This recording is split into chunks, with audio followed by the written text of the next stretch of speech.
I want to try that. No, I really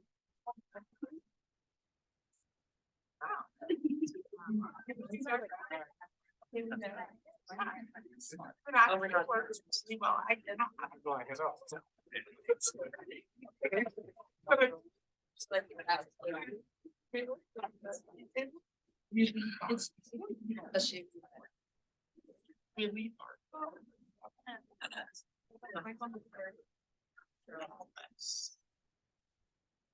Yeah.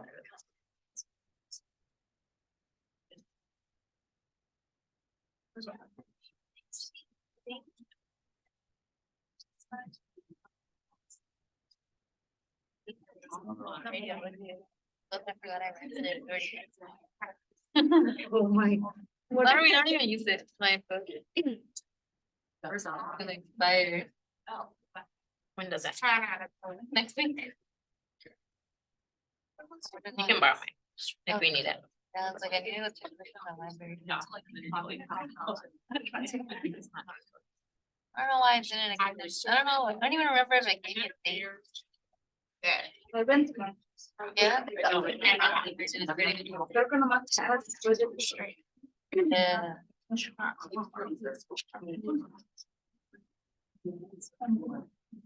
Oh, I still did it.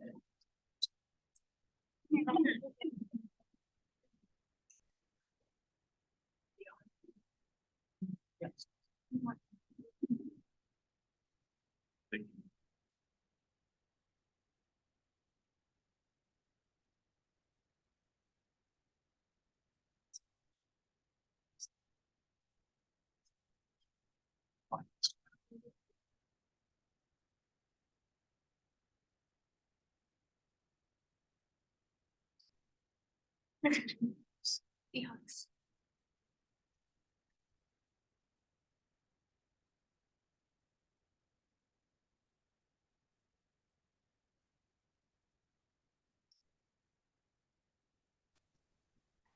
All right, wow. Do we usually use this? Sometimes. Okay. Let's make sure I don't. Well, welcome everyone. I say, hey, teaching after lunch. Okay. I'm glad you only have one class so far.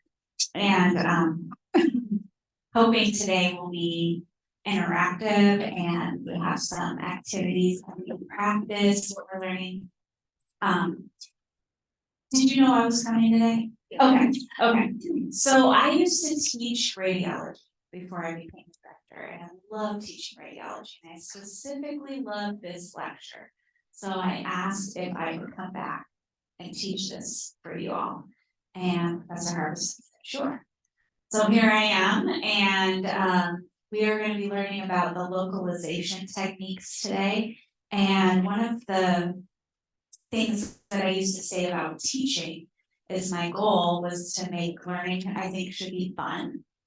And that a good teacher can make something hard seem not as hard, a little bit easier. And so I'll just be completely upfront with you that a lot of people find this technique very, very hard. So that's why we have a lot of activities planned, a lot of practice planned today, is because it's not very easy to, for the very first time, to figure out how to do this. And I'm going to do my absolute best to make it seem easy, to simplify it for you. And so we'll go ahead and get started with that. So these are our objectives for today. Anyone joining from Zoom or not available, we all got the message that we write these by hand objectives and turn them in the following week. So that's what we do if you're absent. So we are going to give some reasons why you're going to use the localization technique. What are the principles of the buckle object rule? So has anyone read the book about this topic yet? Good. Because there's two techniques. One is called the slob rule, and then the other is the buckle object rule. And your book talks about the slob, but I don't like the slob. So it's confusing to try and learn both at the same time because they're opposite. So If you haven't read the book on this particular subject, don't read it. And then we're gonna look at some clues in changing angles on our films to help us find things and use these principles to define where these foreign objects are.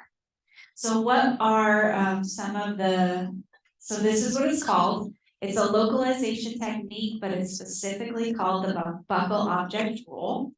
So what would be some reasons, without looking at the next slide, if anyone wants to tell me why we wouldn't want to use the localization technique? What would we maybe be trying to find? Anybody? Oh, I'm not sure what the localization. Okay, I don't know how to. okay. Anyone want to take a guess? No, wrong. Even just looking at these films, could you tell like what we would maybe be trying to find? Impacted. Abnormality, yes. And yes, the location of an impacted tooth maybe, so when you look at the bottom left film, you see an impacted tooth, right? But instead of looking like it's gonna come and erupt up, it almost looks like it's turned sideways and the crown is like coming towards us and the root is lingual, right? But since we're taking a radiograph, it's a two-dimensional representation of a three-dimensional object, we could just as easily be seeing the crown facing lingual and the root could be buccal based on that film. Even though, like, eye-wise, it looks like we're looking at the crown, we could be seeing the root first. So it could be this way, or it could be that way. Superimposed onto each other, it's two-dimensional, so we don't know. So we can use two films to determine, is the crown facing buccal or is the crown facing lingual? Why would we want to know that? Well, if we're an oral surgeon, it may determine how we go about going in and going after it. So that's one. Anything else? A foreign object might be in there, so you might have a root tip, retained root tip, you're trying to figure out where it is. You see it on the radiograph, but when you look in the mouth, all you see is a healed up gingiva. Is it on the front? Is it on the buccal side? Is it on the lingual side? You can use those radiographs to determine. Root canals. So one of the top films up there, do you see how that premolar has two canals? Which one's on the buccal, which one's on the lingual? We don't know. So you can use it to determine which one's buccal, which one's lingual, supernumerary tooth, all kinds of things, fractures, anything else on this list that I didn't mention. You can use these to determine the localization technique to determine where the object is. So how does it work? Well, you take two films, similar films, and then you apply the rules to determine where the object is. So we're going to do this one a little later, but when you're looking at these two films, they're pretty much premolar shots, right? They almost look identical, but you have a supernumerary tooth. On the top one, do you see how it's right in between the premolar and the molar? And then on the bottom one, do you see how it's crossing over into the root of the premolar? Did that tooth move? No, the tooth did not move. We changed the angle at which we took the film, and the tooth moved on the film that we're looking at. In reality, the tooth is in the exact same spot in that person's mouth, but it's given the appearance that the tooth has moved. So we can use some of our principles to determine the direction of the movement, whether it went mesial or distal, if that tooth is on the buccal side of the teeth or on the lingual side of the teeth. Does that sound like fun? Yeah? It's gonna be fun. Okay, so this is the rule. When two radiographs are taken of a pair of objects, so you've got two films, the image that's the buccal object moves relative to the lingual object the same direction as the beam. So I will simplify that to say the buckle object always moves the same direction as the beam. So if it moves the opposite direction of the beam, what can you say? If the buckle object always moves the same direction of the beam, if it moves the opposite direction of the beam, yes, it's on the lingual. Right? If you know one thing, then the opposite is going to be true. So when I say take two films of a similar object, this is an example of moving your tube head without moving the film. You're just moving the tube head back. You see how both the pink and the red are in the same angle. The angle has not changed. The tube head has just physically moved back a little bit. That's not what I'm talking about. That's just a cone cut. Okay, and you can see that the object here, it was over the apex of the mesial root, and it's still over the apex of the mesial root. That's not what we're doing. We have to actually change the angle at which the BID is coming in. So this is what I'm talking about. The first, you always choose a film as your baseline film. So I typically use the film that's taken with the most correct method, the most parallel looking, where nothing's distorted, not a lot of overlap. I would choose as my baseline. And then I would look at the film next to it and determine which direction the beam changed. So if I take this pink one, which is this film, this is taken with the direct paralleling technique, correct? And this film right here is, the red one is taken, and I moved the beam more mesially. So do you see how I tipped the beam more towards the mesial? From here to here. Does everyone see that? Okay, so then I determine that I always choose the baseline first, and then I determine what direction the beam went compared to the baseline. Sometimes it goes mesially, sometimes it goes distally, sometimes it's angled up, sometimes it's angled down. Once I determine that, I just write it down. Okay, so I don't have to think about it anymore. So from projection 1 to projection 2, the beam went mesially. It's going towards the mesial. Put that down. And then my next question is, which direction did the object go? So in the first one, the pink one, the object is over the mesial root. And in the second film, it's no longer over the mesial root. It went which direction? Mesial or distal? Distal. So then I write that down. The object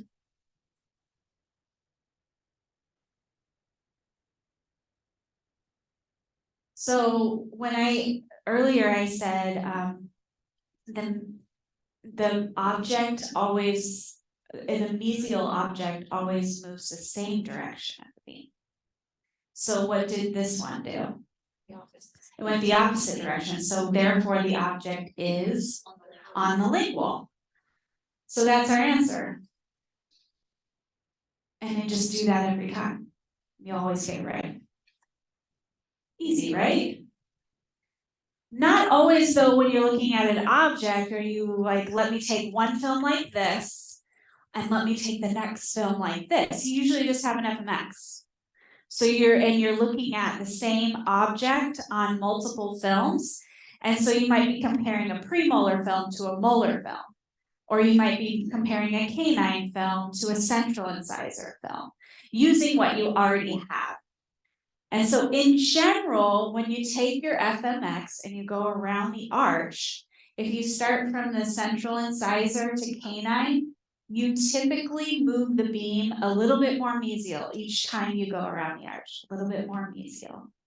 So if you had these two films and this was what you determined was your baseline, and you have the canine film is your second film, you would say that the beam moved mesially.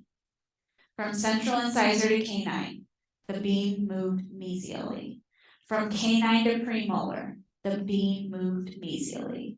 From premolar to molar, sometimes they're pretty close. So you'll have to use some different clues to help you determine that one, and I'm going to help you with that. But just in general, as you go around the arch, you get a little more mesial, a little more mesial, a little more mesial. So that's talking about horizontal movement. We'll talk about horizontal movement of the beam, vertical movement of the beam. So horizontal movement, we've got, this is the baseline film. It's taken most parallel. Your triangle is on the lingual and your circle is on the buccal. Do you see that when you're looking down in cross section? This is what this is telling you. This is mesial, this is distal, this is buccal, and this is lingual. Okay, but we don't know that. If all we have is this film, we don't know that yet. So we take that film and then we take another film. So do you see that we moved the beam and we angled it more mesially? This is mesial. So we said that the buccal object always moves the same direction of the beam. We move the beam mesially, so whatever the buccal object is should also move mesially. Did it? It did, didn't it? So now the circle is a little bit further to the mesial and the triangle is further to the distal. So remember, they were right over the lingual root in the first one. And now the circle went mesially, the same direction of the beam. The triangle went lingually, the opposite direction of the beam. So we can do it the other way too. See, we can take another film and we can angle it distally this time. Same exact thing, but now look, remember when the circle was over here? Now it's towards the distal because it went the same direction of the beam. And so that is really it. That's all you have to do. So let's do a live demo. Yeah. Both these slides were examples of a local. Yeah. In one of the slides, we angled the beam distally. And in one of the slides, we angled the beam mesially. So just depending on figuring out, the biggest part is figuring out which film to use as your baseline and to figure out which direction the beam changed. Should it go more mesially? Did it go more distally? Did it go up or did it go down? And we use landmarks and different things to determine that. But this is the basics. So let's do, I do need some volunteers.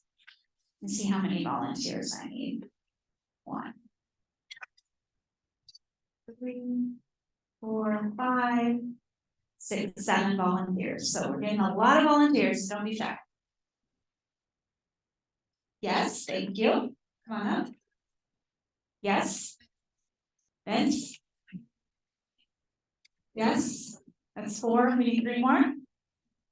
Yep. And 1 more. Don't be shy. All right. Okay. So I'm gonna give the hardest. Who wants the hardest job? All right, you're gonna be the foreign objects. All right, put these, you'll just put these around your head. And we're gonna line up like you're in an arch. So hopefully you know, premolars, then molars. And then distal stand next to the molars. We're gonna go like in a line right here.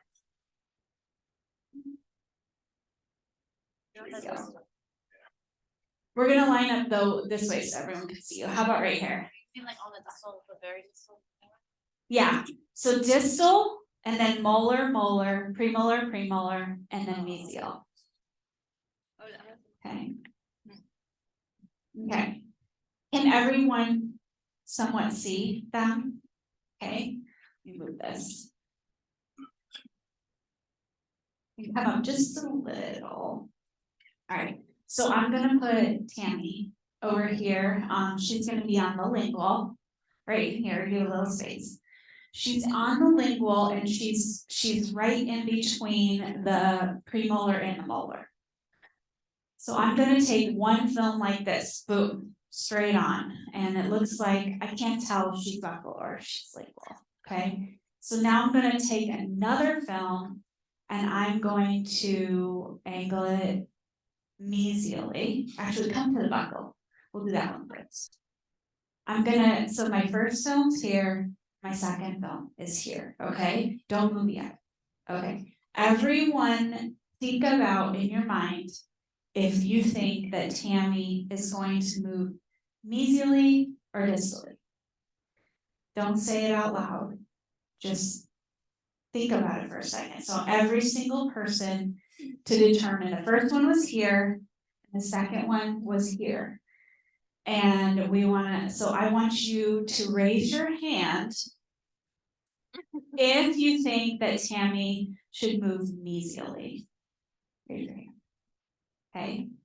And so if you didn't raise your hand, you better raise it when I say distally, so everybody answers, okay? Who thinks she should move distally? Okay. All right, it's okay, it's okay. Not everyone's. All right. So Tammy, which direction do you want to go? And why? Because I'm on the buckle.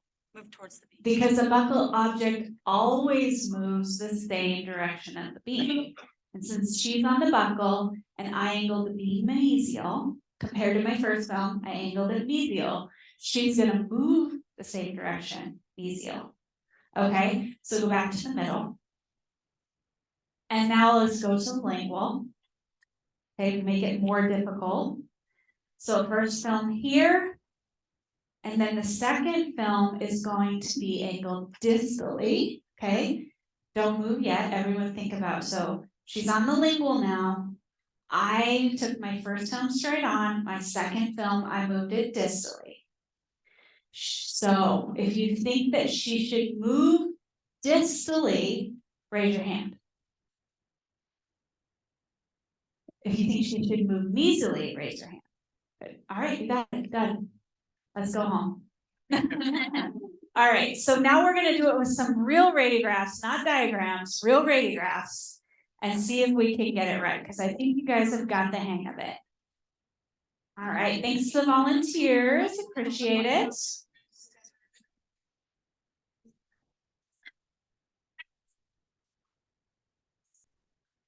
And don't worry, we're gonna do more and more practice with this. And did I put down the clicker anywhere? Did I set it down anywhere? Oh, there it is. Okay. So what can we look at that actually moves on a patient? We can look at root length. Okay, so sometimes we foreshorten something. So when you foreshorten a third maxillary molar, you're going to notice that the lingual root gets really big, and then buccal roots get really small. Okay, that's one thing to look at. The cusp tips, they are usually superimposed onto each other, but if you change the horizontal angle, then the cusp tips are going to separate. And the lingual cusp will go one way and the buccal cusp will go another way. Yeah. So will the lingual root of a maxillary molar, if you angle your beam towards the distal, will it go towards the mesial? Yeah, it will. So the question was, if you're taking a film of a maxillary molar and you angle your film mesially, will the lingual root go distally? And the answer is yes. The two buccal roots will move the same direction as the beam, and the lingual root will move the opposite direction of the beam. And then the zygomatic process is a good one to look at for maxillary. So sometimes you'll see it on the edge of the film, and then you'll see more of it in another film. Either it comes from up onto the film, or it comes from back to forward onto the film. And then the external oblique ridge is a good one for the mandible, because you have your skulls here. The external oblique ridge is a buccal landmark. It's always on the buccal. So if it moves, you can assume that that is giving you an indication which way the beam went, because it's buckle objects always move the same direction as the beam. Roots tilting is a good one. So if the root is tilting towards the distal, that means the beam was directed distal. If it's tilting mesially, it means that the beam was directed mesially. And so that works pretty much in all areas of the mouth. So in this one, this is distal, okay, because that's a molar, premolar, premolar. So the beam is going distally because see the roots are tilting that way. Same exact placement, but this time the beam was angled mesially. So do you see that now the roots are all going mesially? And then on the top, it's a little harder because it's the midline, because it's going mesially and distally. So we'll just say right or left. So this one's taken on at the center, and this one, the beam's tilted to the right, and on this one, the beam's tilted to the left. And then the buccal cusp, so this is always kind of a rule of thumb, the buccal cusp is always closest to the edge of the film. So when you take a radiograph and it's parallel, the buccal and the lingual cusp should be kind of on top of each other. But one of them is going to be closer to the edge of the film. So in this one, this is the buccal cusp, and that's the lingual cusp. It can be really hard if you're not used to looking at it that way. You'll never notice like, oh yeah, there are two cusps on a premolar. And determining like, I can see a little bit of an outline of one that's a little bit higher and one that's closer to the edge of the film. It stands out a little bit more when you actually change the angle. So on the bottom, do you see the difference between the cusps? So you can see there's a little cusp right here, and then one right there. One right here, and one right there. Here, and right there. On this side, try not to shake my hands. There's one here, and one here. One here, and one here. And then there's those two, and those two. So the buccal cusp moves the same direction of the beam. So here they were taken straight on, and here the buccal cusp is actually a little bit distal to the lingual cusp. Do you see that? Right here, look at this one. Molars. This is the buccal cusp, and this is the lingual cusp. So the lingual cusp is actually a teeny bit more mesial than the buccal cusp. So that means, so the buccal cusp is more distal. The lingual cusp is more mesial. So therefore, the beam was directed which way? The buccal cusp went distal. The buccal object always goes the same direction of the beam. You can also look at the root tips here. So you're not always just looking at one thing. Do you see how the previous principle, the root tips are also tipping distally? So between those two films, the one here on the left, the beam was tilted distally. The one on the right, the beam was tilted mesially. And I'm looking at the cusp tips and the root tips to help me determine that. All right, so now let's do the hardest part. Let's look at this. This is one of the very first ones I showed you. You can see two different radiographs of the same thing. The very first thing I would probably want to determine is which film am I going to use as my baseline. So think about if you're looking at a film that is more parallel, which one would you choose? Would you choose the top one or would you choose the bottom one? So nobody shout it out. Let's just think about it for a second. Let's evaluate. What do we see? What helps us determine which one's more parallel?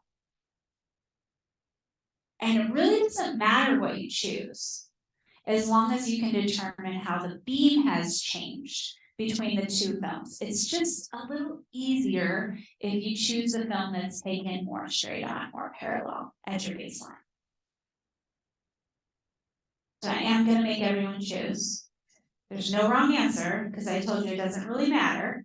It's just a little easier if you choose the one. So you will have to answer. So if you don't choose the first one, you're gonna be choosing the second one, okay? Who thinks that they would use the top fill as their baseline? Raise your hand. And who would use the bottom? Okay. It's no wrong answer. I too would use the top one. And the reason would use it is that last principle that we just used. This premolar, these cusps look like they're more on top of each other. So they're more straight on. So that will be my baseline. And the next one I have to determine which direction the beam moved. So on this bottom one, the main thing what clue would you look at and say which changed that could help you determine which way the beam changed? Is it root tilting? Is it cusp tip? Anyone see any clues on the second one? Tammy? The cusp tip of the premolar is more distal. Okay, so she feels like she can pretty easily see the cusp of this one, and the reason you know that's the buccal cusp is why? That is true, but how do you know that's the buccal cusp? It's closest to the edge. The buccal cusps are always at the closest to the edge of the film. And so it went a little bit distal compared to the lingual cusp, whereas right here, they're right on top of each other. I can see that it went distal. Anyone see anything else that helps them determine that besides that? Yeah. You like the roots of the premolar? You feel like the roots of the premolars kind of tilted distally compared to there. And you can also see these buccal roots here tilted a little bit. So the lingual root, it used to be in between the buccal roots, and now it's like on top of the mesial root a little bit. Okay, so the buccal roots tip distally. The cusp went distally. So which direction did the beam go? Distal. So let's just write it down. And so now we just need to determine what way the object went. So on the first one, it's in between the molar and the premolar. And on the second one, it went mesially or distally? Mesially, so the object went mesially. So then where is the object? Did it go the same direction of the beam or the opposite direction of the beam? Opposite, so it must be lingual. Yep. So the object is lingual. There you go. This is just kind of explaining all of that. And this is just to show you what was the question? It was about the maxillary molar.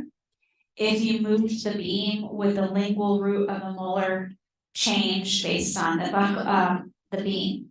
So you can see that on the bottom film, you've got your two buccal roots and your lingual in the middle.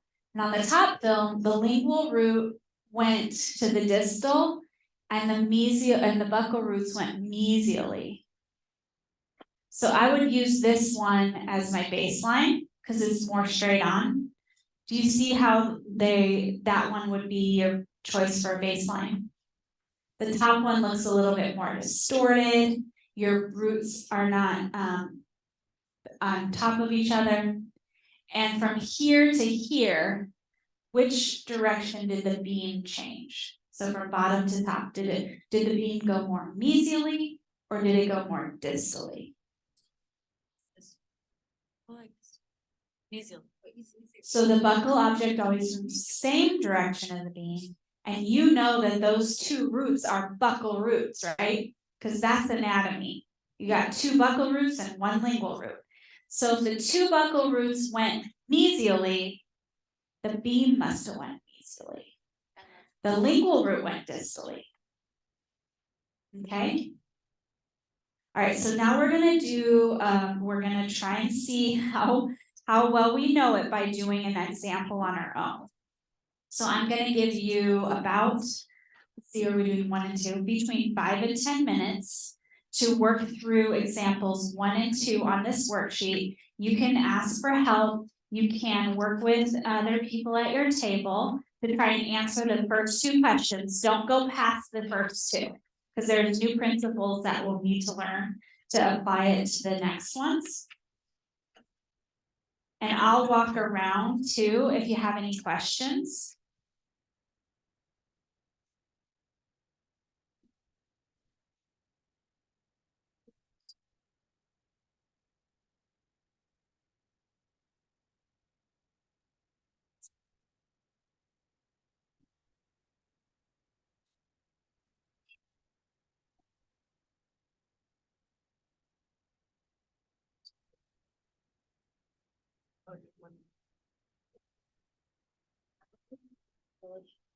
Maybe I can.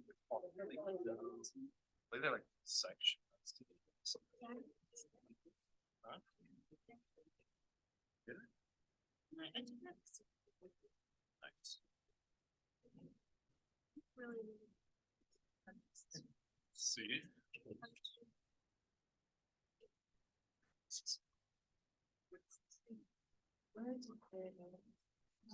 You get on number 3.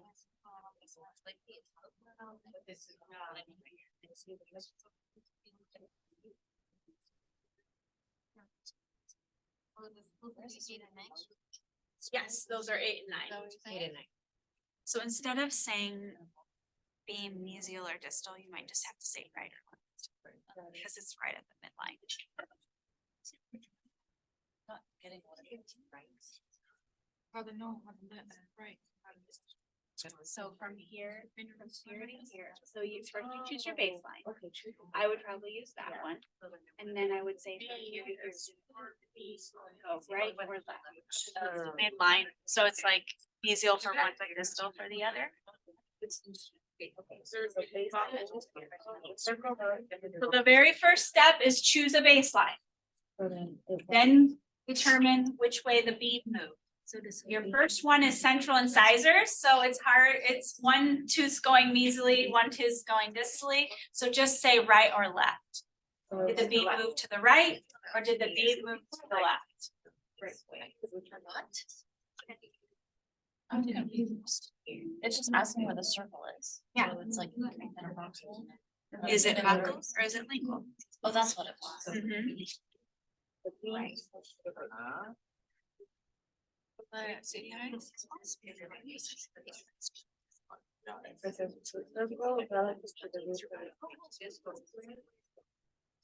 if this is to Opposite. Started on the left. Started on the left. Yeah. Right. Started on the left.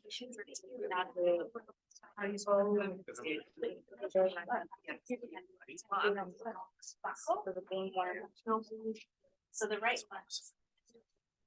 This. I think it's easy though. Why? Because So this would just be like,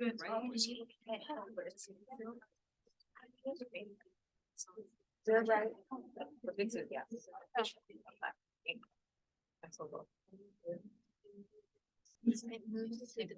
Wait. No, these are really the same. They're the same. So this is number 8. right? Yeah, 8 and 9. So 8 is on one side. Right. It's right. Left. 8. Yeah. So we're looking at it from the front, not from the back. Looking at it facially, not lingually. Facial. So it's right. But it's throughout. Yeah. Different. right. Say this don't object move. Object. That's the objects. The words that are. So we're this is an object, right? It's an object. I think So get up only the object. Yeah, object and where, right? Because it moves the opposite way of the. Yeah. Yeah. Right. So the blue doesn't follow the green.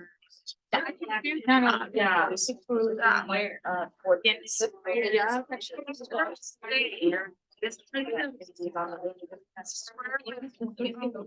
Right. So, yes, circle is on the. But this thing should have. They're not the right. What is it? Red is, if we're saying the direction.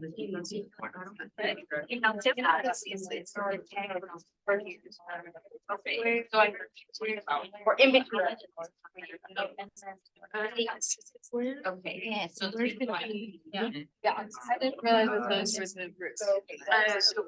We're sorry, that's the beam. Oh, objects. Okay, here. No, I didn't. Right.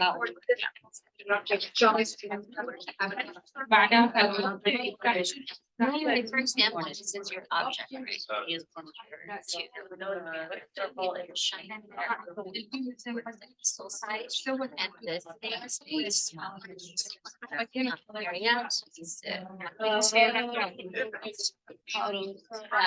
Oh, yeah, yes. Putting on this.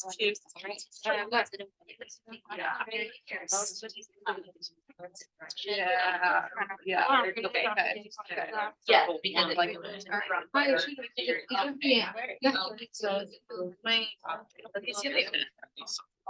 Okay. Right. Oh, right. Yes. No, B.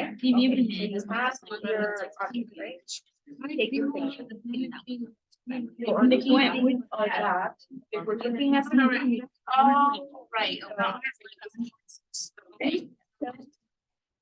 Right.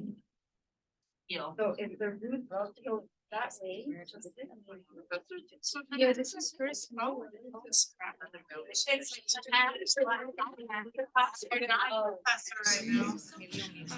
Right? You are right now.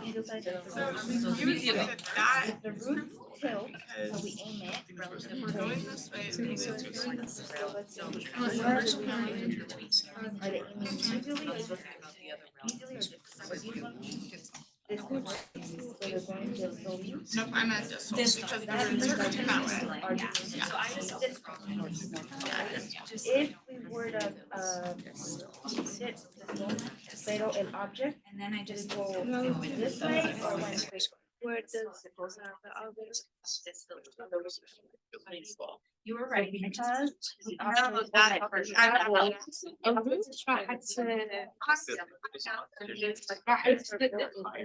I mean, I thought you said we're not. I mean,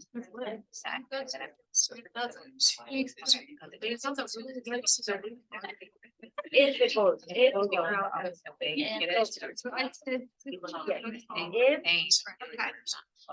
If, or not necessarily stays the same, let's say it All travels you over did. here.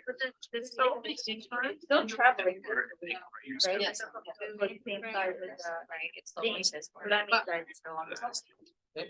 Right, so they follow the beat.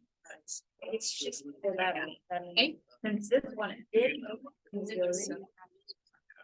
So the answer is. So now let's do the split. I It's the wanna exact say. same thing as where I'm playing. All right, let's go ahead and do this together. This is so much work.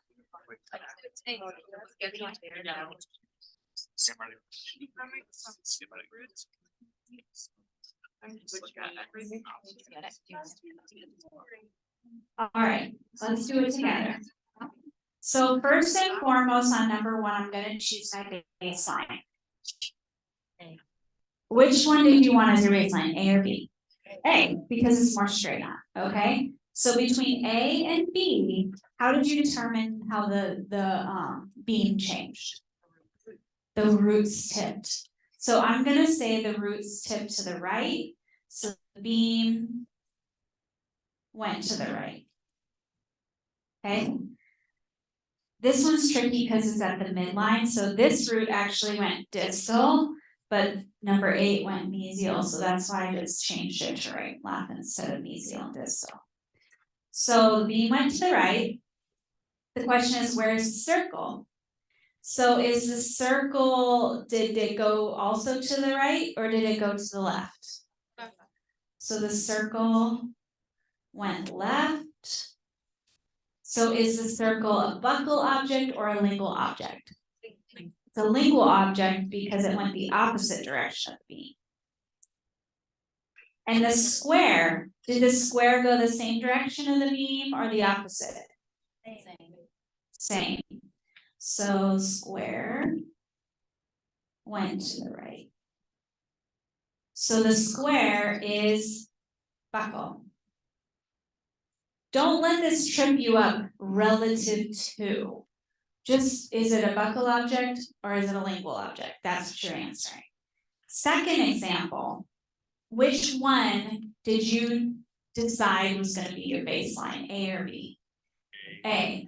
I would have chosen A as well. So from A to B, did the beam go more distally or more mesially? Okay, why distal? The root tips went distal.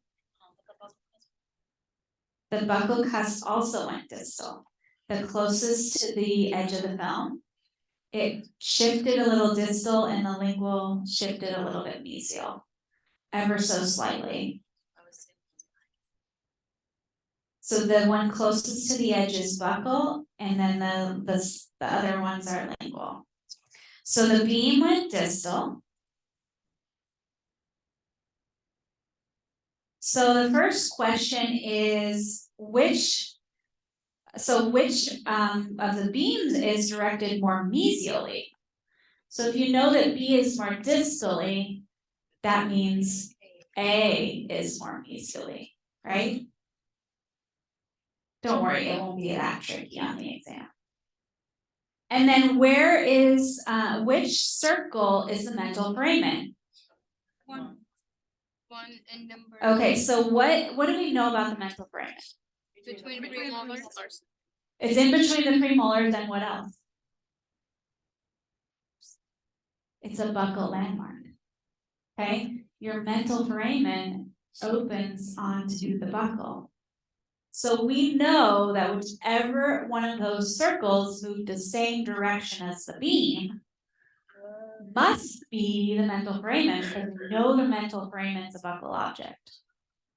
So which one moved the same direction of the beam between here and here? Number one. Number one was in between the premolars, and now it's over the second premolar. Did you get that one? Good job.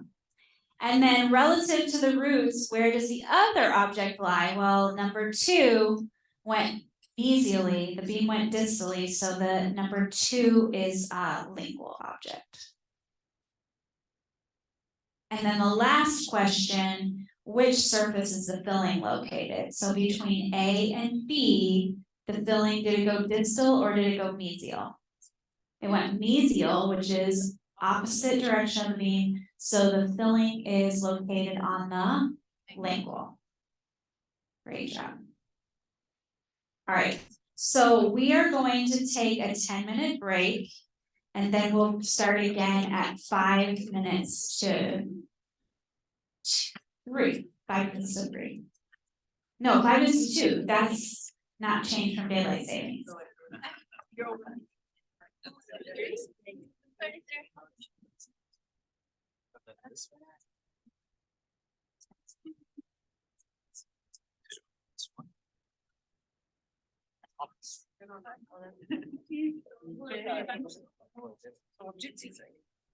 Yes. Surprise, surprise.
like, literally. Huh?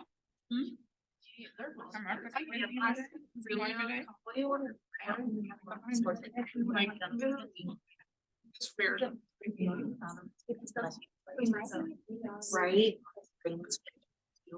And one of the beautiful.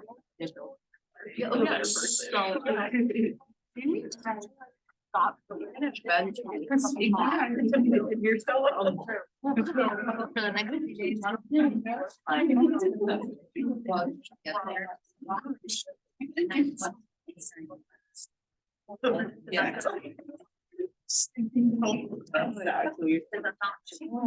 Yeah. Look, this one too.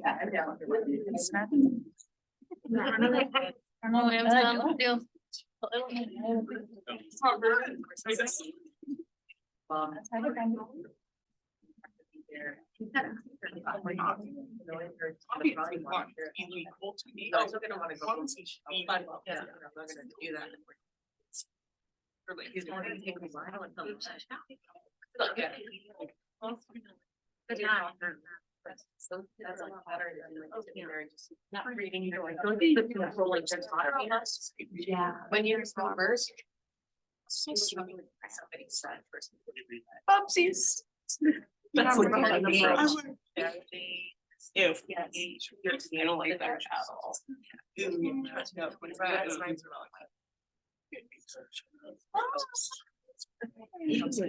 You will better.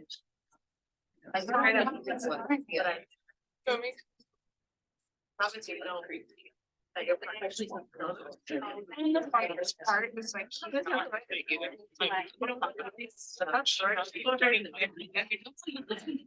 So do you want to get here? My, okay, so.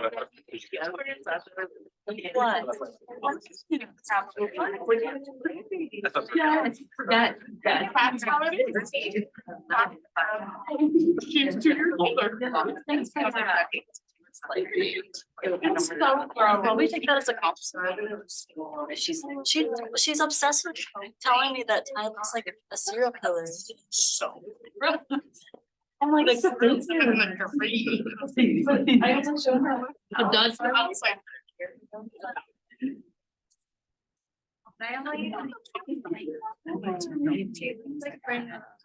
One of two pens. Nothing like that. Like, look him up. He literally looks nothing like. Are you going Friday or Saturday? Okay.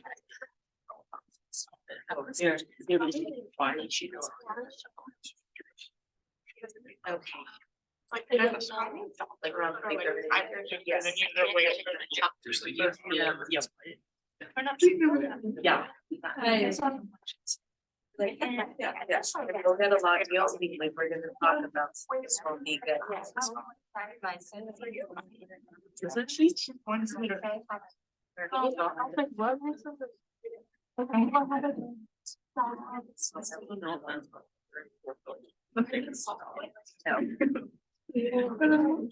She's actually like. Okay. Like, I don't. Yeah. He's the man of the. We go to someone's house, they're gonna be. Yeah. Yeah. My mother was smart, like. It'll be nice.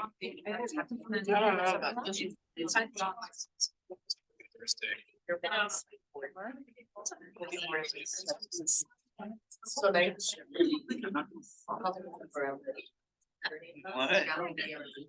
Just out there.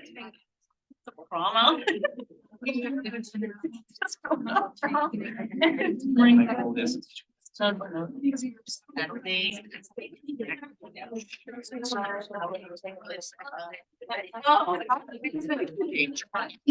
I know. Finding out.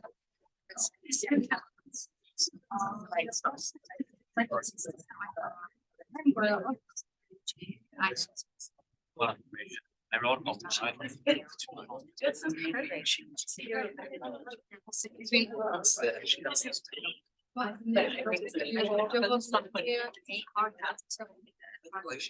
Really? Yes.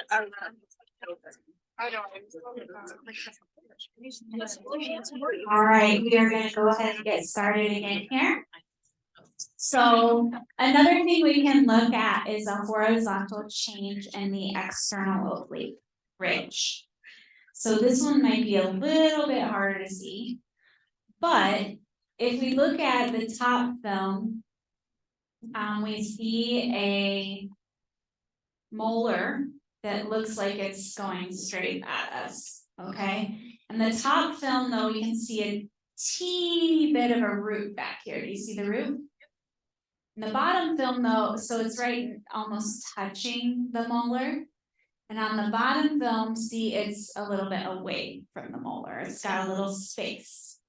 So if we're gonna use the external oblique ridge to determine which one do you think you would choose as your baseline, as the top one or the bottom one? Bottom one, same. So the question is, did the external oblique ridge, did it move forward or did it move mesially, did it move distally from the bottom to the top? Can you tell? It's kind of hard to tell. But if you look here a little bit, you can see a more radiopaque kind of line coming right here. And you might have to turn your light down a little bit to see this. But this is the external oblique ridge coming right here. And here it is coming back here. And it's hitting right around the CEJ. And here it's coming across the molar. So from bottom to top, the external oblique ridge moved mesially. Okay? So from bottom to top, did the root move distally or mesially? From the bottom, the root here, and then to the top, the root moved mesially. So let's just write it down. The beam, mesial, and the object, which is the root, is what we're determining, mesial. So in this case, with the buccal object root always moving in the same direction as the beam, the root is actually buccal. And the crown is lingual. Even though visually it looks like the crown is buccally, it's actually the opposite.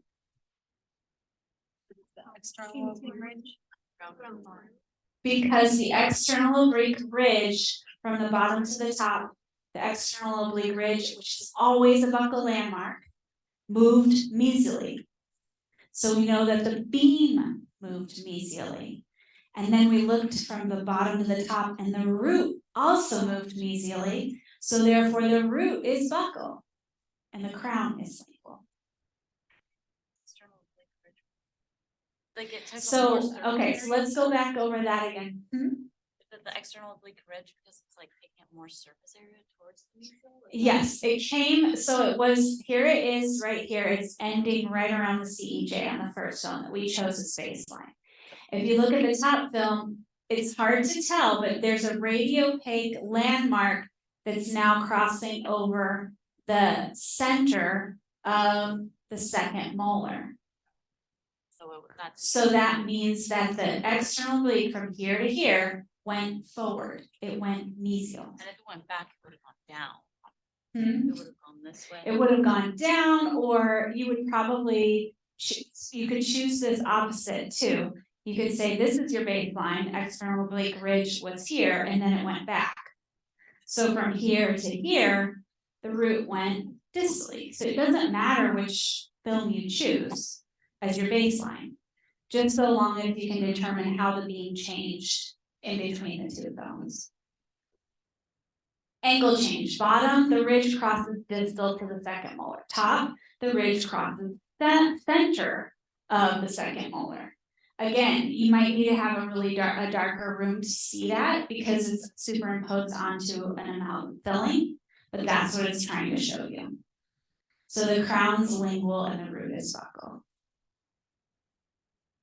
So the external oblique ridge is always a good indicator because we know it's a buccal landmark.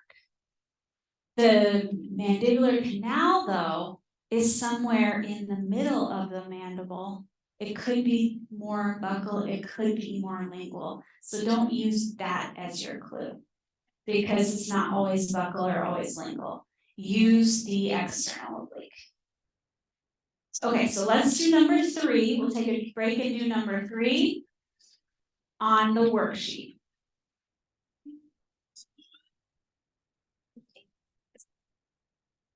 What is AJ? Horizontal angulation. Yes. HA would be horizontal angulation. And this one is showing you the external oblique as your kind of determination. And it wants to know where a particular canal is. Is it a buccal canal or is it a lingual canal? So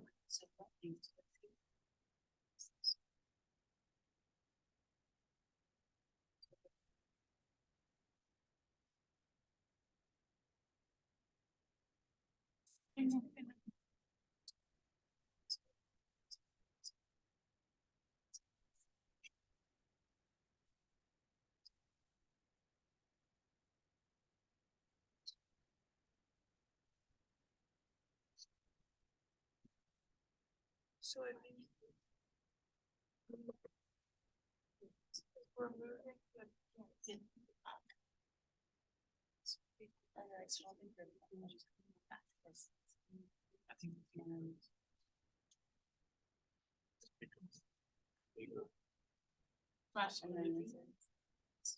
Because we're saying which now starts root doesn't not. So.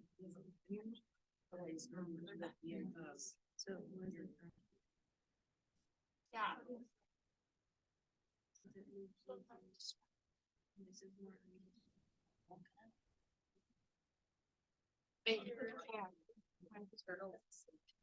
So, I mean.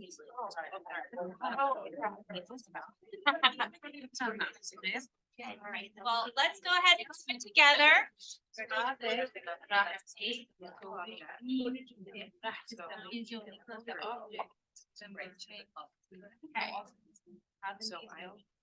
Okay.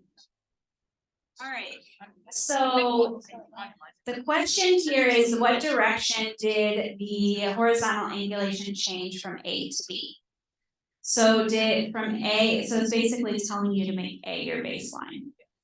So from A to B, which direction did the beam go, mesially or distally? Mesial. So here's the external oblique. And then you can see it goes more over the molar in the second film, so the beam went mesial. And then the root, number 2, so in the first film, it didn't even look like there was 2 root canals, so they were on top of each other. And in the second one, number 1 went a little bit more to the mesial, and number 2 went a little bit to the distal. Do you see that? Compared to where they were in A. So it wants to know where number 2 is. So did 2 go the same direction or the opposite direction of the beam? It went opposite, so the root is a mesiolingual canal. You got it. All right, so now we're going to talk about some vertical changes. So vertical changes of the beam, angling it up or angling it down, up towards the crown or down towards the root. And this is just showing you the same thing that we saw when we did horizontal, but now we're going to see the triangle move up or down and the circle move up or down. So the circle is the buccal object and the triangle is the lingual object. Right now they're superimposed on each other. If we angle the beam down towards the root, you can see that the buccal object also moved down, the circle moved down, and the triangle moved up. And then we can do the exact same thing, but angle our beam towards the crown of the tooth, and our buckle object, which is the circle, moves up, and the lingual object moves down. So what's a realistic thing we might see in the mouth is the zygomatic process. So in the first film, you can see the angle of the beam is going to be more down towards the crown of the teeth. Because you have more of the zygomatic process. And so you can see the buccal roots got smaller, the lingual root got larger. So the beam was from comparative to this one, which is more straight on. And you only have a teeny tiny bit of the zygomatic process. You see it there in the top. And this one, you have a large amount of the zygomatic process. So it went from up here down onto the film. So that's one way to determine vertical angulation change. So let's use it with an example with supernumerary tooth. So the first you want to determine is which film would you use as your baseline? Would you use the bottom film or the top film? I would use the bottom as well. This one's more straight on. So you have just a little bit of the zygomatic process. It's covering the second molar roots a little bit. And then when you switch to the other projection, we're down all the way onto getting onto part of the crown.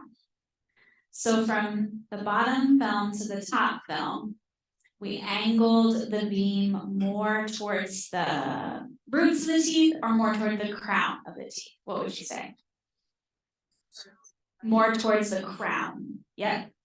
So the beam went, I'll just say, toward the crown.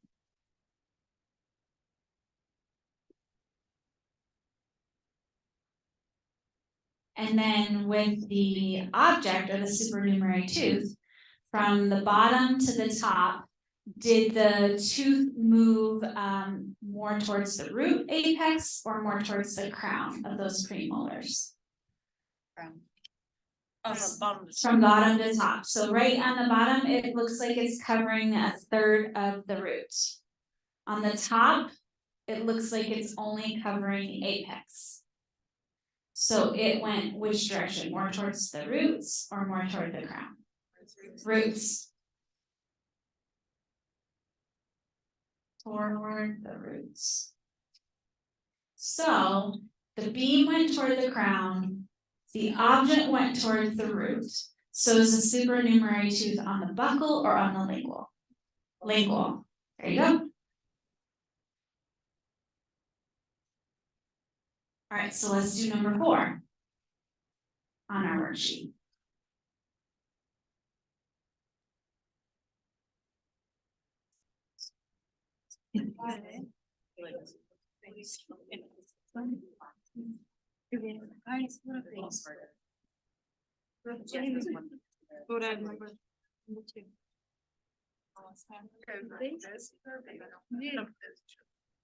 لأنه ما بيها يعني كثير بيوقع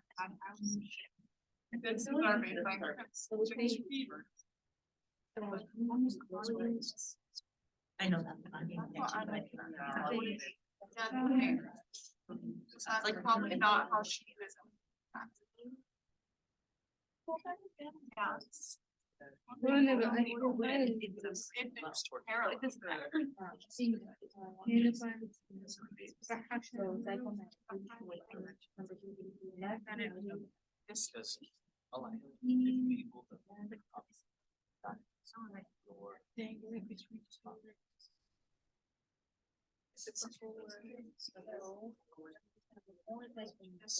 So this one would be towards the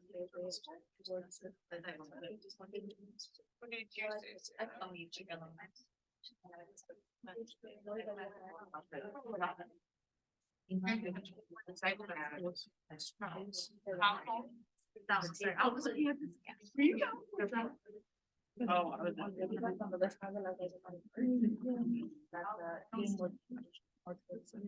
The object went up. And when you see less of it,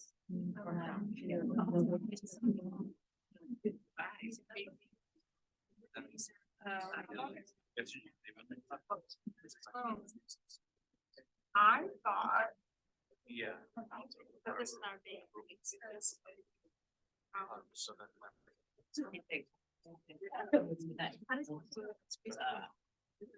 Okay, so.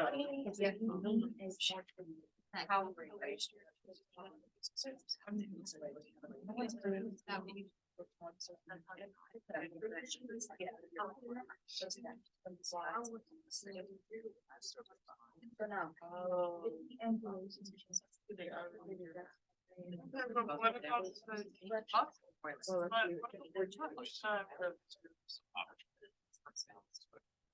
Vertical. Vertical and superficial. Trying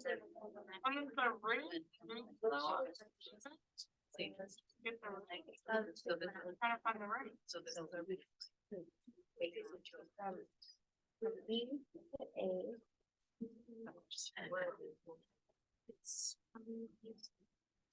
So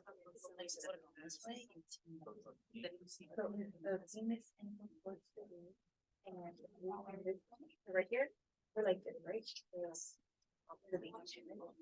So we said that because we see that here, we said that the beam is not towards the root, or not towards the crown, or to the.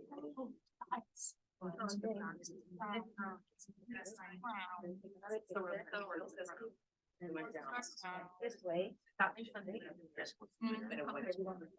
More. That means that it's. The beam went up. The beam went up.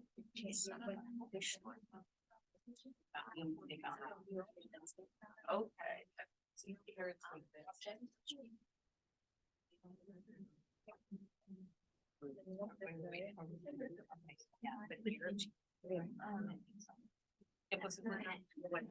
All right, let's do it together. I don't know how to. Okay, so the question is basically was given to you because we just talked about vertical angle change. So the answer to the first question is a vertical change. Okay, so if you look at the zygomatic process on the second film, it is up high. And on the first film, it's down touching the root apex of the maxillary molars. So I would probably use this one as my baseline.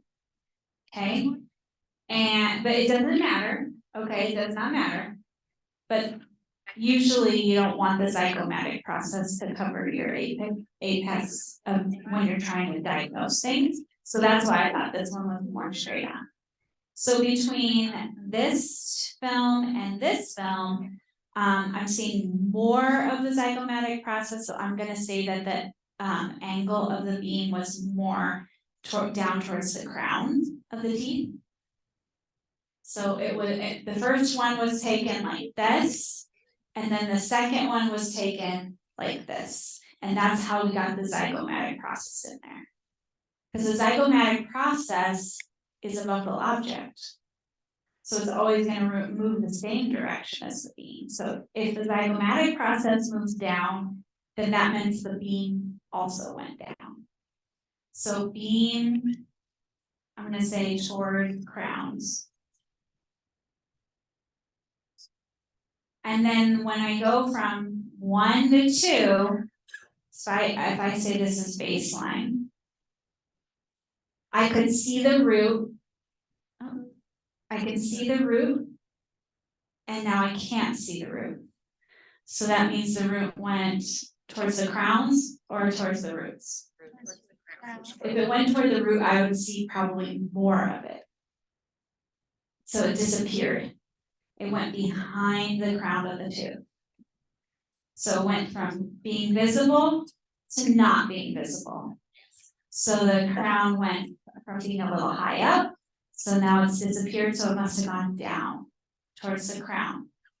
So that means the root went the same direction as the beam.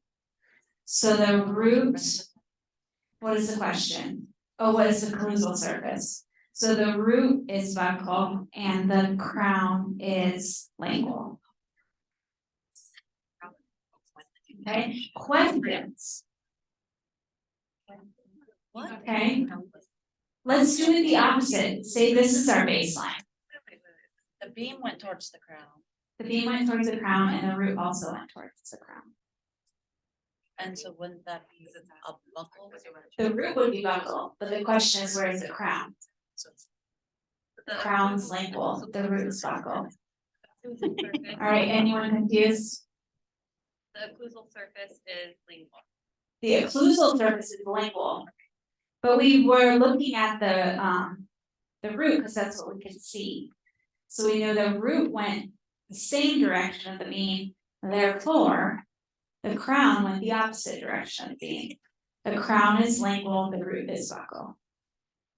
If I use this one as my baseline, I would say that the zygomatic process went towards the roots in the second film, from film 1 to film 2.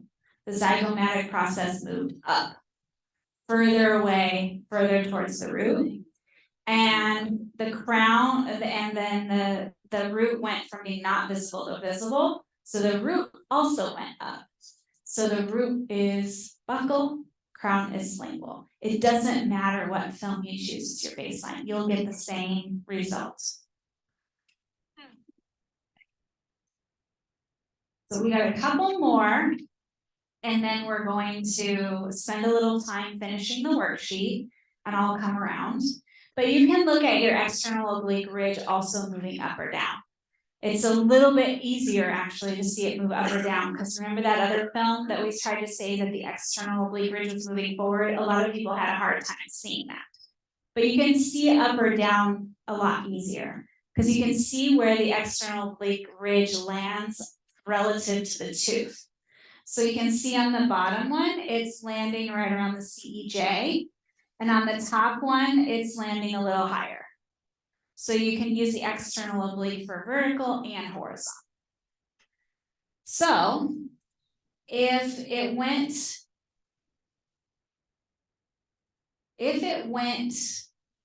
let's see, which one should we use as our baseline? Bottom one as the baseline.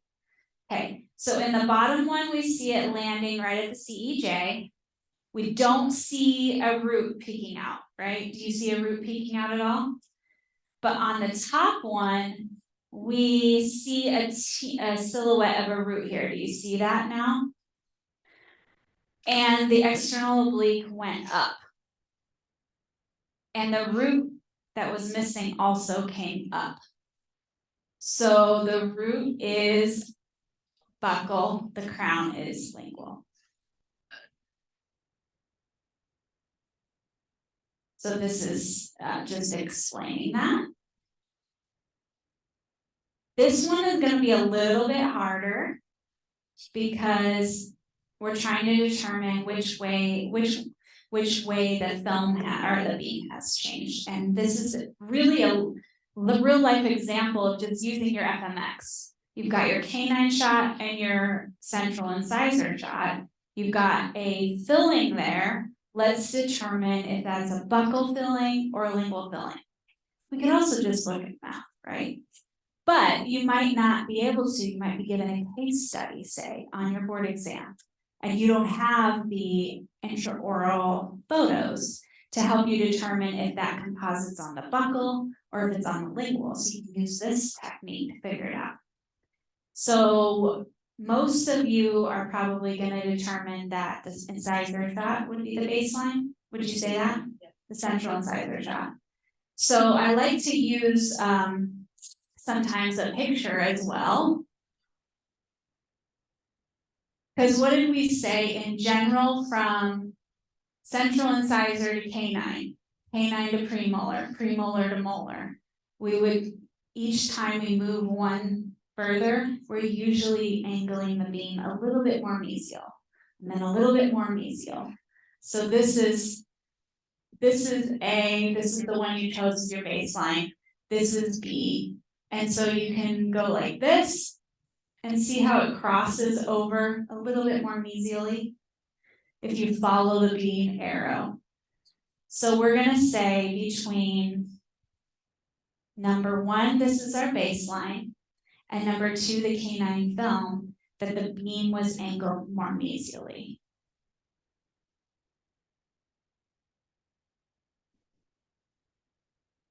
Mesial.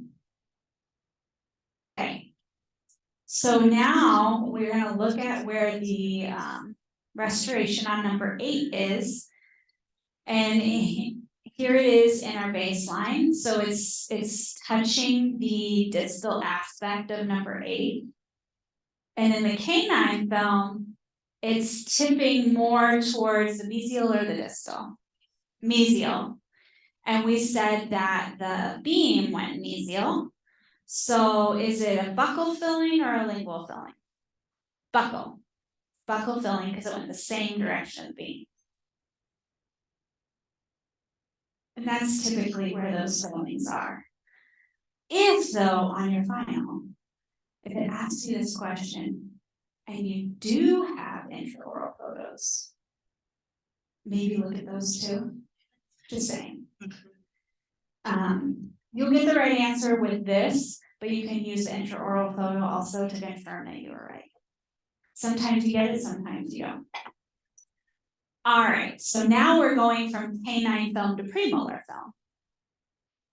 So if it was me though, I might choose the premolar film as my baseline and the canine film as my as the other one. So canine film. We'll change that one to A. Canine film. Premolar.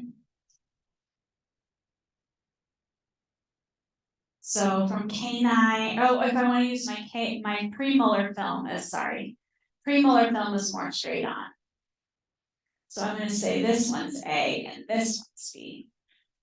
So from A to B, which way did the beam change? Distally. Yeah, so if I choose this as my baseline, then the canine one went distally. Just because we know it will typically go distally as they move, or because we figured that out by looking at the radio? You could do both. But if you know the general rule of how those films are taken, you can determine it by that. You could also use the different principles that we've already talked about. They will all work. So in a premolar film, the two root canals are superimposed onto each other. In the canine film, one went mesially, one went distally. The one that we're pointing at looks like it went mesially, right? And we determined that the beam was directed distally. So the one that we're pointing at is actually the lingual root canal. The other one is the buccal. Okay, this is just giving you a diagram of that exact same thing.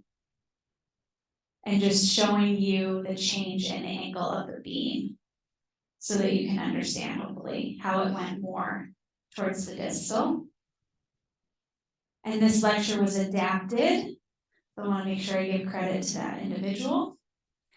And then I'm probably going to give us another 10 minutes or so to try and complete the rest of the back side of the worksheet. And then we'll spend some time answering those questions. Okay, and I will come around to help anyone who needs it.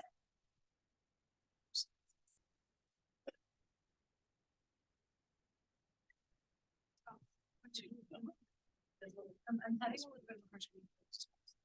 So already, I'm facing back like this. It's like it's. Oh, yes. But I don't know if I'm. So. Yeah, that's all. Okay. You see that? This picture right here is. Now. So let's see. Which is like, you know.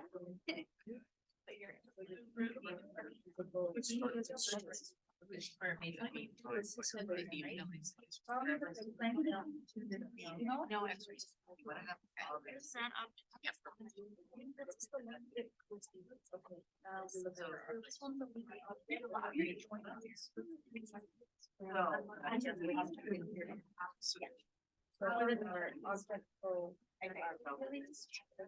Where's the round? But from here to here, so now. That's right, it's very much related, so for like. Who did it follow? No. That's, where did it go? This is white. Up here. So where's the object?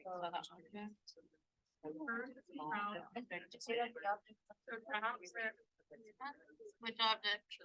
Was, circle. Yeah, circle. When, you would say? They're going. What? So. No, the front is going. These feel with the big. Look at the.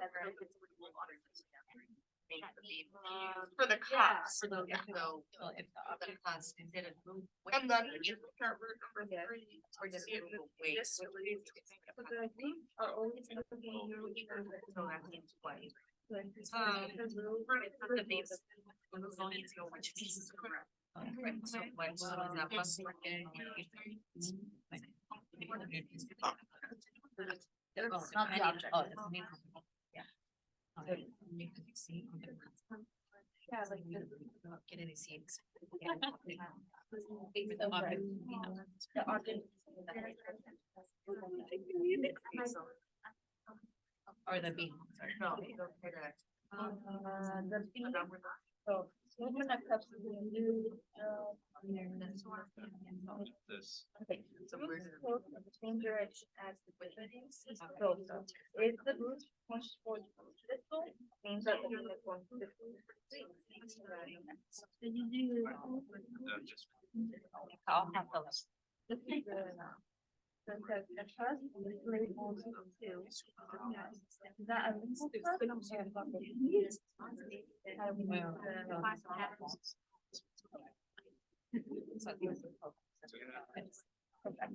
So if there is a trust labeled of a legal, that. I want to check. Yeah. Is the root labeled three? So this is the one, three. Buckle or. Buckle or so.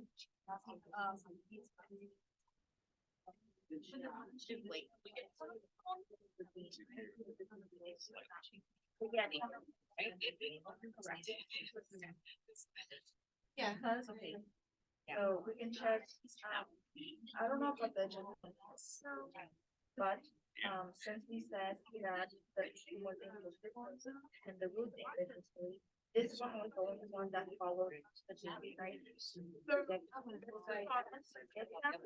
This one, that's bad.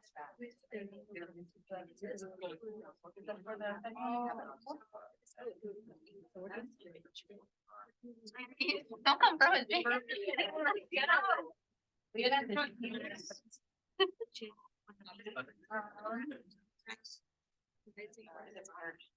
Actually, I think we're going to end that.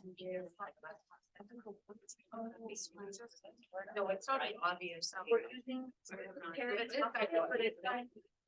It is box. Correct. So, like, you know, those James, I like, haven't got it. So where's the round object? where is the round? So here, so let's say we have, you're talking about. So the roots. The new. No, so you can't say, oh. Yeah. Yeah, the round object. So where. Buckle. The round. Oh, Where? where, so yeah. Yeah, buckle, yeah. If the object moves. It has just. The object is hostile. This corner of that molar, the overhang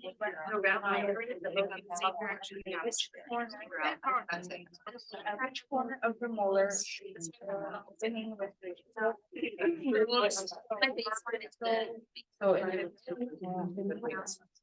Oh, okay. So right here, it's big broadly because. And I know Abe could come on. I know, we're getting this one. Okay.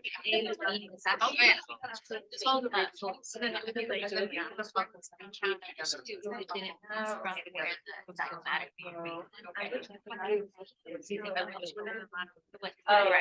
a big.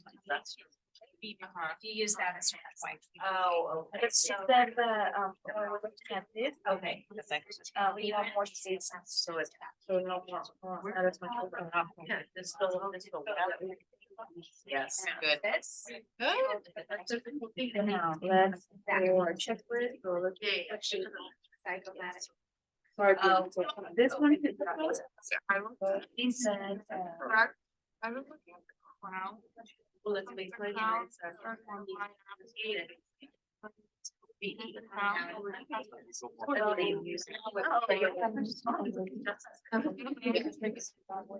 where does the square need more or less of the cyclomatic? Oh, the front of the. So I like.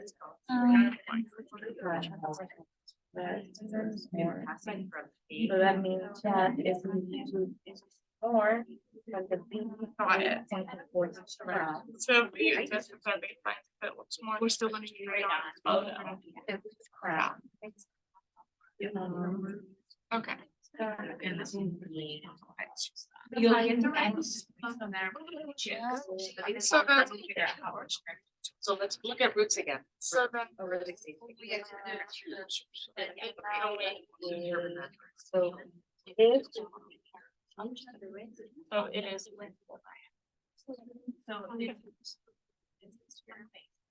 Which direction is? Oh. No, you're.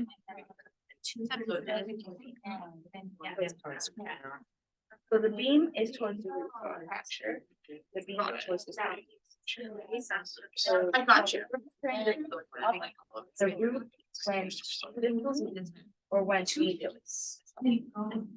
Oh, yeah. Oh. Yeah. So that. From here to there, to here is going.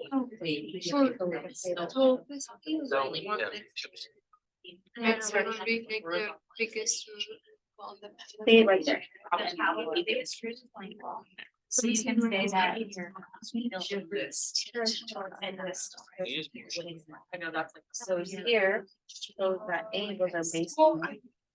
Which way, so the beam was directed more towards the crown. I- because we see more. This is. Yeah. I guess so. So she's like, Okay. to the left problematic, then this one, right? Yes. So. it's at least towards- Also, repeat these towards the back. Yes. I know So about which direction is the super backwards? So because. More structure. What Happened to this root. that it's the beam is towards the root. Towards the root. So where does this? All right. So I want to go ahead and get some of these examples, just in case you have questions. Done, and then I also want to bring it back home as to why would I ever use this? And why would this ever help me? Okay, so first of all, we've got, did we do this one? 5, we did all that one already. Or no, we didn't? Okay. So which one would you use as your baseline? This one? First one, second one? First one, because it's more straight on. Second one, it looks like the beam has gone which direction? Distal. Because the roots are, the buccal roots are tilting distally, okay? That's okay, we're gonna get it. But We'll get it. the cusp are going mesial. So the buccal cusp, the lingual cusp went mesial, but the buccal cusp also went distal. The buccal cusps are closest to the edge of the film.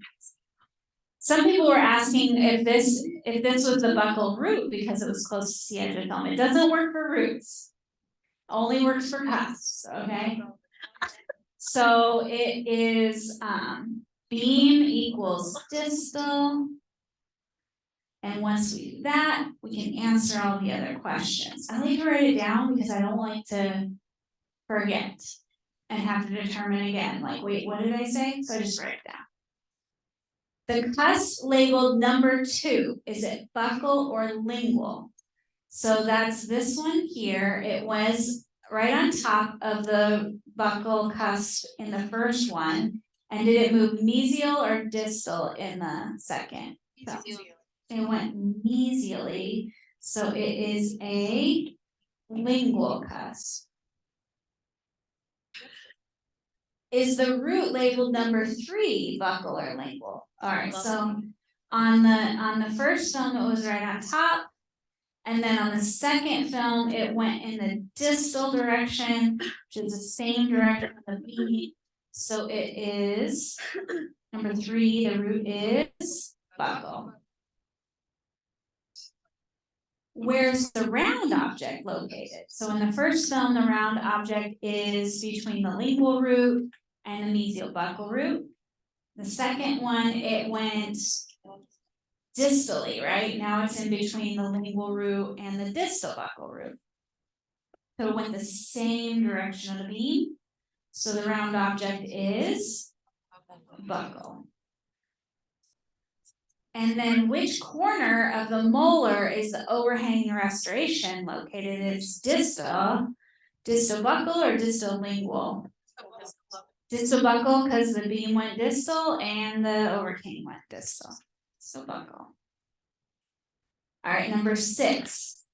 Which direction is the horizontal angulation change passing from A to B? So in A, you can see a little bit of the zygomatic process, and in B, you can see a larger amount.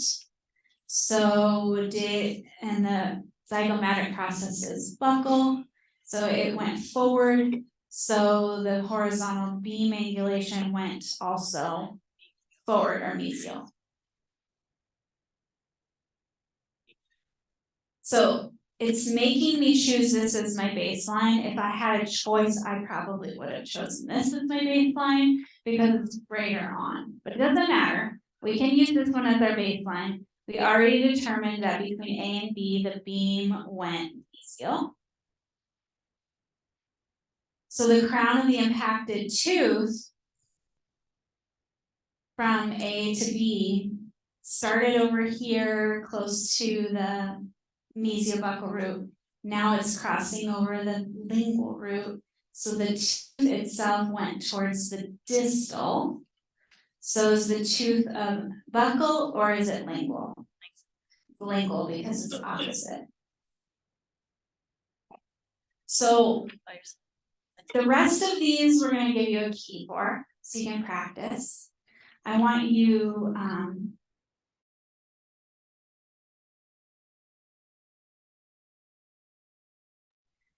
because I think that's probably the most important thing is that you can move things onto your radiograph without moving your thumb, just by changing the angle. So you can take long roots, you can make them short. Put them on the film, you gotta see the apex, right? What if your patient has really long roots? Now you know how to do that. You can change the angle of the beam and foreshorten your roots on purpose so that you can now have them for a diagnosis.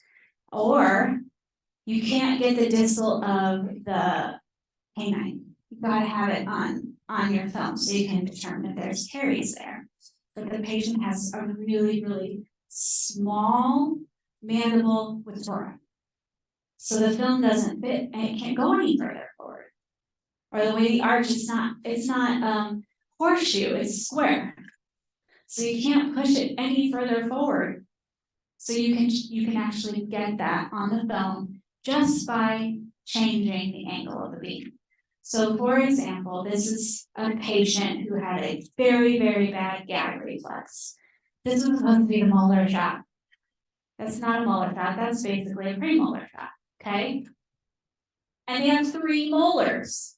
So we didn't get even the second molar root, now how are we gonna get the 3rd molar root? So then we took another film, we left it in the same spot.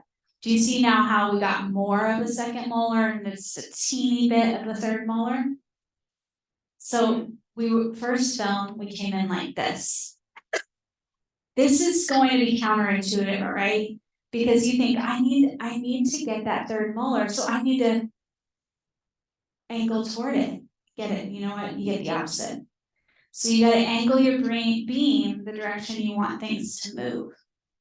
So instead of doing it like this on the second film, we did it a little bit like that. We got a little bit get a little bit more, and then we did it really far. We couldn't get it any further back in the patient's mouth.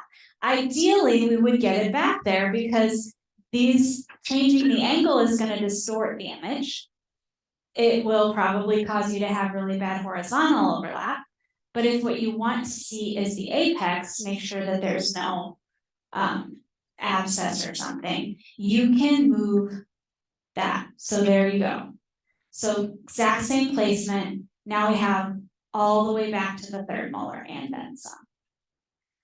So you can use this principle on your patients every day, especially if they have strong gag reflex or you just can't get it any further forward to get the canine.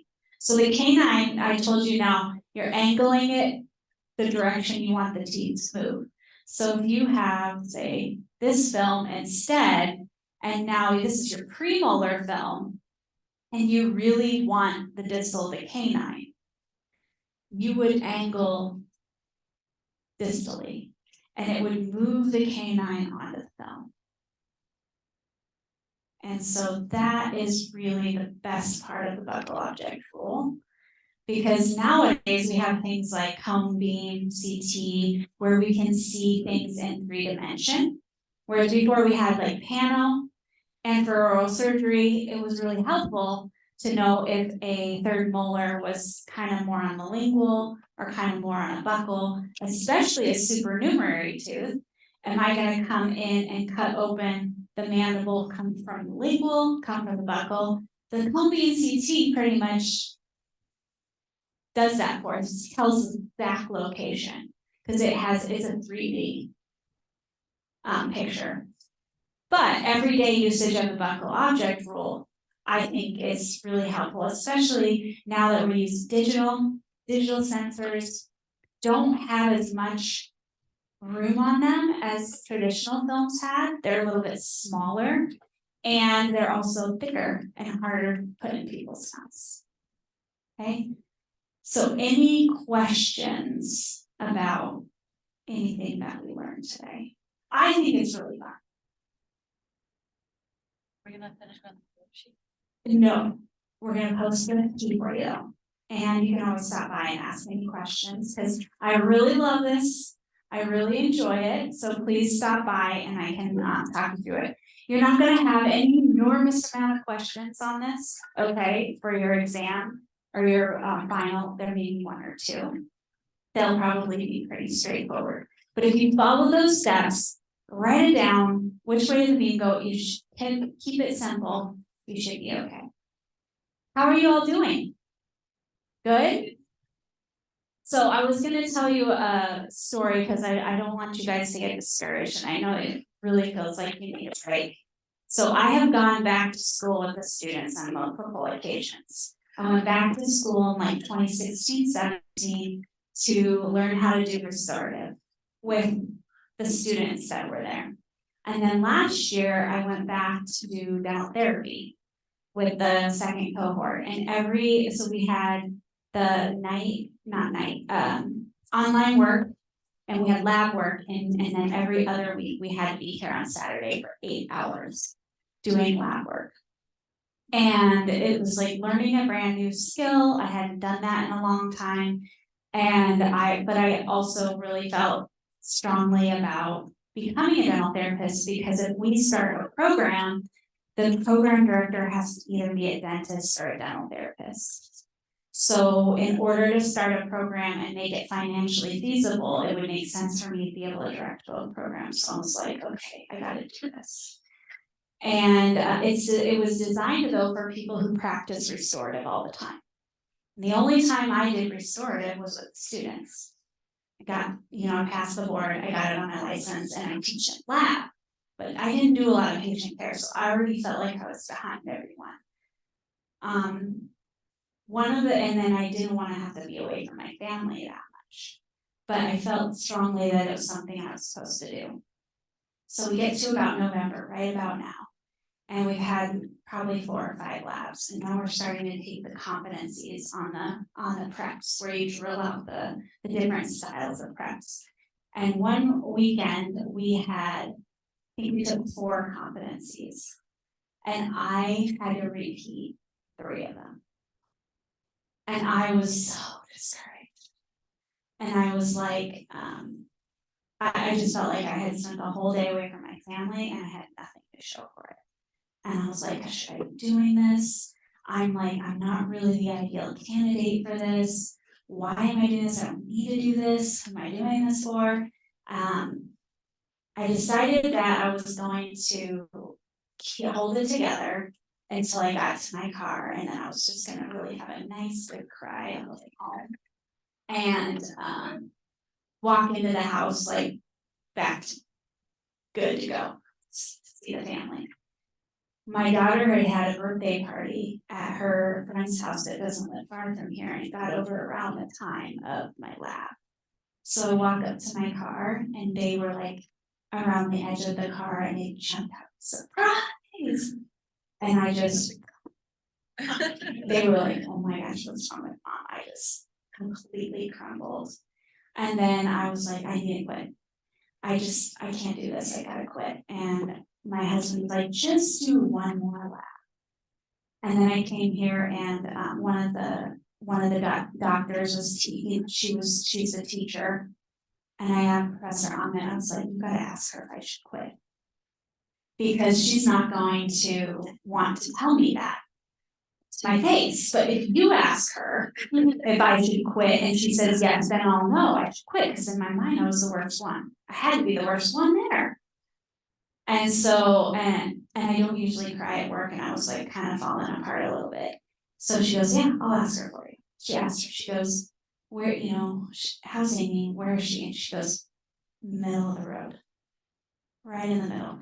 Which is a little hard because I'm used to wanting to be the top. But I was so relieved. I'm like, okay, I'm not the bottom.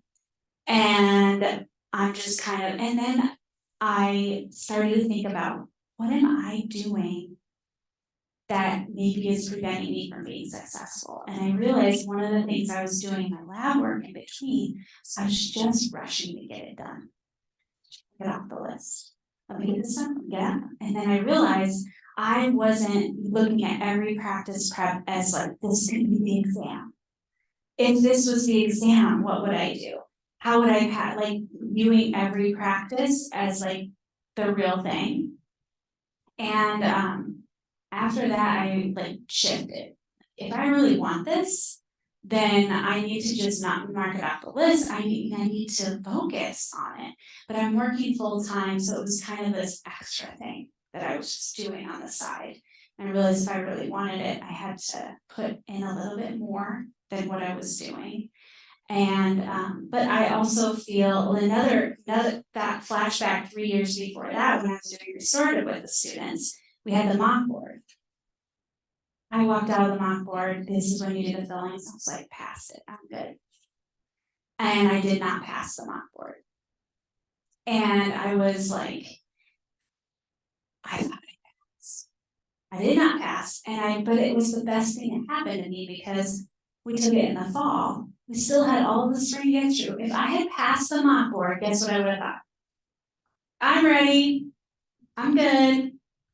And so what I'm trying to say is I failed too.